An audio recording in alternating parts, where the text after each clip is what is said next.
The views expressed are solely those of the speaker and not necessarily those of Paltalk.com, ABM Software, or its advertisers.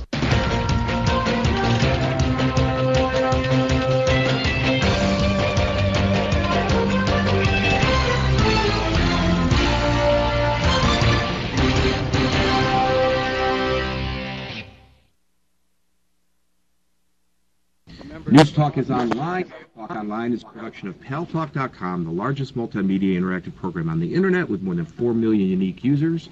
Right now, Federal Reserve Chairman Ben Bernanke's semi-annual appearance before the Senate Banking Committee is about to start. His comments about the state of the U.S. economy, and we're going to listen to it live. Chris Dodd, the chairman, Democrat of Connecticut, is calling the hearing into session now. Let's listen in.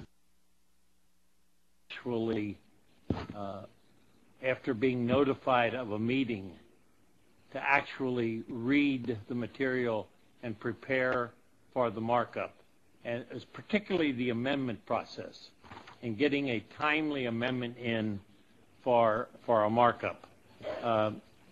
Under the old rules, what I'd like to require for notification after the markup, require that legislation be provided in a searchable electronic format, as you just described, and require at least 72 hours notice, not counting Saturdays and Sundays.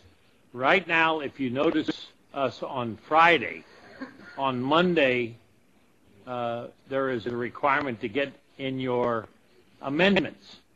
Well, I don't know how many people here are here on Saturday and Sunday, but that requires your staff to work Saturdays and Sundays.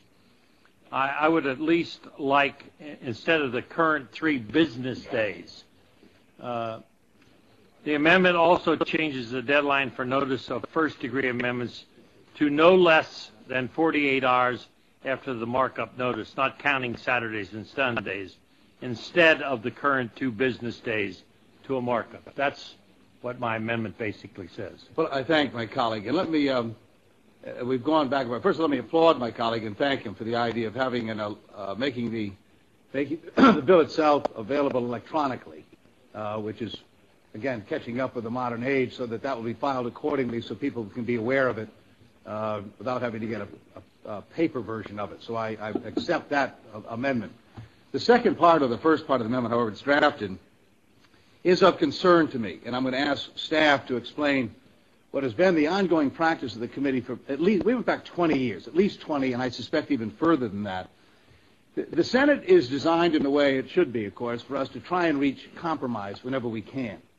And so in order to do that, we've set up the process whereby the period of filing, or notifying, rather, a markup, and then the period we allow for amendments to be offered is longer, the 2 days. 2 working days, I guess the staff will correct me here so that we get the terminology correct. The idea being that gives then all of us an opportunity, once those amendments are out there, to try and work them out before we actually get to the full markup. You abbreviate that period and make it shorter, the likelihood you get a work out of amendments is less likely. And you end up with a more continuous process. That they are discussing right now as we await Ben Bernanke's testimony before the Senate Banking Committee. The markets will be watching and listening closely today. Bernanke expected to attempt to calm fears about the effects of the economic downturn. We expect that he'll offer some words of assurance. We expect that he will predict a return to growth in the economy next year. But he probably will say that that doesn't necessarily translate into new jobs. Chris Dodd, the person you see speaking right now, the chairman of the Senate Banking Committee, as you may know, last week on Friday, suggested a short-term nationalization of banks. That's something that the Obama administration opposes, but that would be a very major move on the part of the federal government. And we expect that perhaps the question of the nationalization of the banks may come up during the testimony by Bernanke.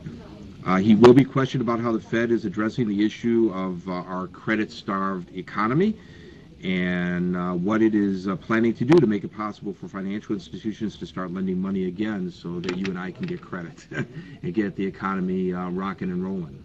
Obviously, what happens with the economy here in the United States affects those of you who are joining us from outside the United States as well. Once again, this is a semi-annual appearance, pre-scheduled, but very timely, of the Federal Reserve Chairman, required by law. He has to twice a year come before the Senate and the House Banking Committees. Tomorrow he will be before the House Banking Committee, today before the Senate Banking Committee.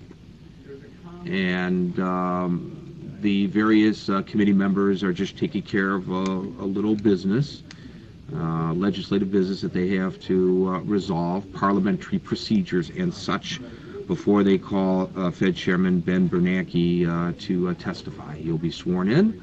He'll be sitting at that long table in the foreground, and he will be questioned by each member, both Republican and Democrat, of the Senate Banking Committee. And he will be making news, and what he says will affect stocks today and Treasury bonds. So it's very, very important to listen in to what he has to say. So without further ado, let's listen in once again as the Senate Banking Committee convenes in Washington. Come up overnight. We know we've got some major matters in front of us in the coming weeks and months. We've already been talking among ourselves about them, on modernization of financial services, and how we're going to deal with things like credit cards and lending practices. I mean, there are all sorts of things that we already know are going to be part of our debate and discussion. So a lot of that happens as we go forward. And I'm just uneasy about, as I say, truncating the period that comes forward. So if I may, I'd just like to, I'm sorry, yes, ranking member. I'll be brief. I want to also commend Senator Bunning for his thoughtfulness here in thinking of both of them. He's wanting more time. I understand that. We all need time at times. But I want to commend him for the part of the amendment you said you would take, dealing with the electronic filing and so forth. That is forward thinking, and we should do it. These rules have been here a long time, as Senator Dodd has pointed out. When I was chairman, we operated on the rules, but I guess at times if you get hit with a big bill, we all could take more time and more thoughtfulness. So, Mr. Chairman, if you just give us some time sometime, we'll work together, and I think that's the way to move things out of here. But you have the votes here, and we don't today. Yeah. Thank you, sir. Well, let me do this, and let me also say to my colleagues, I think most of you know me pretty well. I try to talk to all of you when matters are coming up. And I'm instructing staff, let me say so here for the record, that they should take the time to conform or inform members about what's going on, to listen.